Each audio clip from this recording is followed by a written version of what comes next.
Narito pong News TV Quick Response Team sa may kanto ng Aurora Boulevard at Pittsburgh Avenue sa Quezon City, kung saan kanina lang po o kaninang hapon ay isang granada po ang natagpuan dito ng isang street sweeper na agad ipinagbigay alam sa mga otoridad. Kanina po ay natagpuan nga po ang granadang yan dito lamang po sa may kaliwang Gawiko at ito po ay Center Island nito pong kabaan po ng Aurora Boulevard at nakita po yan habang nagwawalis nga po itong street sweeper.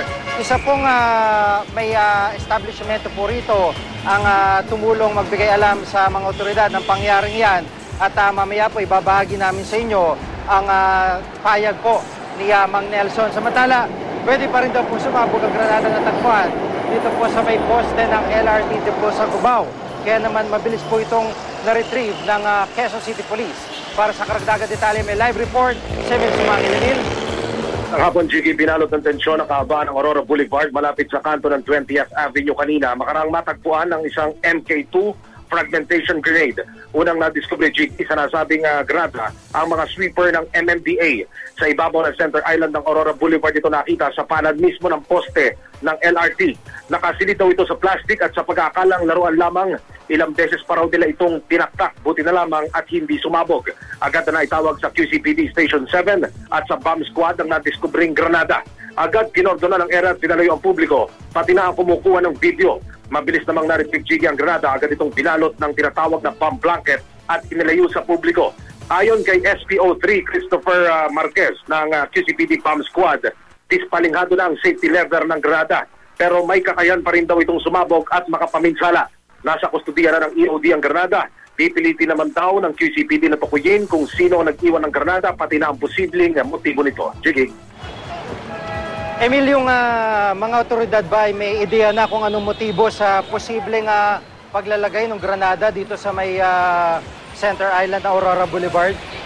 Mula Jiggy nang madiskubre ang granada kanina at itawag ito sa EOD ng QCPD hanggang sa mga oras na ito, patuloy pa rin daw iniimbestigahan ng QCPD Station 7. Yan yung nakapase sa Campanopio kung sino at ano ang posibleng motibo ng pag-iwan ng granada na yan. Pero kanina habang tayo ay nagko-cover dyan sa istorya na yan, may nakasabay na tayong mga operatiba mula dito sa Criminal Investigation Division ng QCPD Station 7 para kumalap ng impormasyon at yung mga CCTV ng mga kalapit na establishmento ay titingnan daw nila kung hagip yung kung sino ang nag-iwan o nag-abandona nitong granadang ito, Jiggy.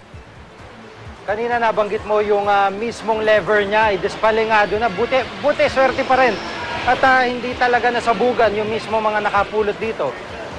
Kanya na rin kung tignan na Jiggy ng EOD pati ng bomb squad ng QCPD yung sitwasyon kanina nang ito'y madiskubre ng street sweeper ng MMDA. Dahil doon sa ating panayam at sa kwento nitong MMDA street sweeper na naka-assign doon sa area ay nakala pa raw nilang laruan ito kaya tinaktak pa ng ilang beses. At mabuti na lamang, Jiggy, at hindi ito pumutok o sumabog dahilan para makapaminsala pa ng iba. Jiggy. Maraming salamat, Emil Sumangil. At nasa likuran lamang po namin, ito pong Center Island na kung inyo po nakikita, abala po dahil dito po dumadaan yung napakaraming pampubliko sakyan, partikular yung mga jeep na bumabiyaheng Quiapo hanggang Marikina. Kaya po napakadelikado nitong pangyaring ito, lalo pa na isang granada, alam naman ho natin na maraming napipinsala nito at malaki ang sako kung sakali pong sumasabog gaya po ng ating mga nakikita. At kanina nga po nakapanayan po natin si Ginoong Nelson Ricafrente. Siya po yung isa sa mga saksi sa pangyaring ito at narito po ang kanyang payag.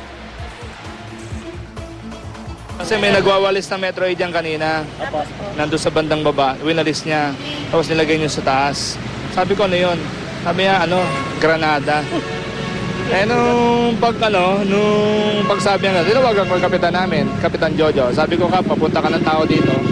Pakordonan mo yung area kasi merong, dito, may nakitang granada sa nawali, ng street sweeper. So, mabilis na ma-response siya. Tapos sabi ko, patawag ka ng bomb squad. Hindi pwede ito pakilaman ng